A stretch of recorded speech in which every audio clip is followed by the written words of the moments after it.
चांद की सतह पर सो रहे भारत के चंद्रयान-3 के विक्रम लैंडर की एक नई तस्वीर सामने आई है।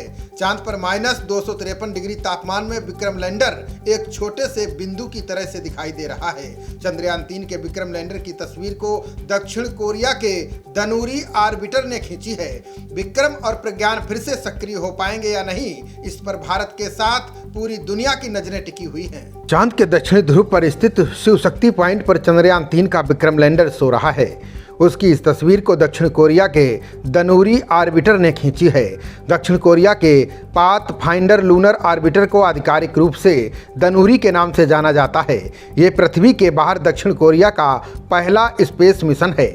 इस ऑर्बिटर को 4 अगस्त 2022 को एलन मस्क के रॉकेट से भेजा गया था। नासा के मुताबिक दक्षिण कोरियाई रॉकेट अब चांद की सतह की जांच कर रहा है और भविष्य के मिशनों के लिए संभावित लैंडिंग साइट की पहचान कर रहा है। नासा के वैज्ञानिकों के अनुसार दक्षिण कोरियाई ऑर्बिटर दनूरी से जो डेटा इकट्ठा किया जा रहा है वो नासा के अंतरिक्ष मिशन की योजना बनाने में मदद देगा। नासा इस मिशन के जरिए इंसानों को चांद पर भेजने की तैयारी कर रहा है।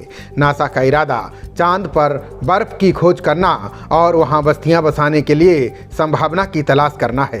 दनूरी ऑर्बिटर ने भारत के चंद्रयान-3 के विक्रम लैंडर की तस्वीर खींची है, जहां चांद पर रात हो जाने के कारण घुप अंधेरे में विक्रम लैंडर खामोश पड़ा हुआ है। इसरो के वैज्ञानिकों ने उम्मीद जताई है कि चांद पर दिन की शुरुआत होने के बाद एक बार फिर से चंद्रयान-3 एक्टिव किया जाएगा।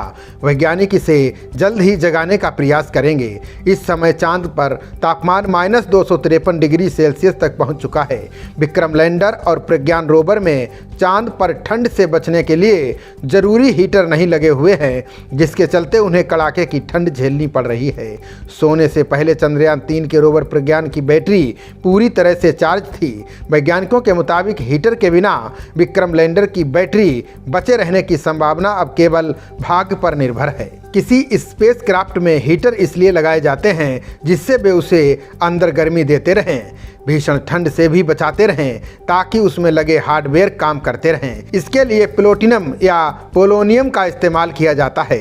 इससे पहले लूनोखोद एक रोवर 10 महीने तक चांद पर सक्रिय रहा था और उसने 10 किलोमीटर तक की यात्रा भी की थी। वो सोलर ऊर्जा से चलता था। उसे पोलोनियम 210 रेडियो आइसोटोप हीटर की मदद से रात में भी ऊर्जा की सप्लाई होती थी। बता दें कि चीन के रोवर चांग-ई 3 पर भी इसी तरह का हीटर लगा हुआ है। खबरों का सिलसिला जारी रहेगा। देखते रहिए जनप्रवाद। नमस्कार।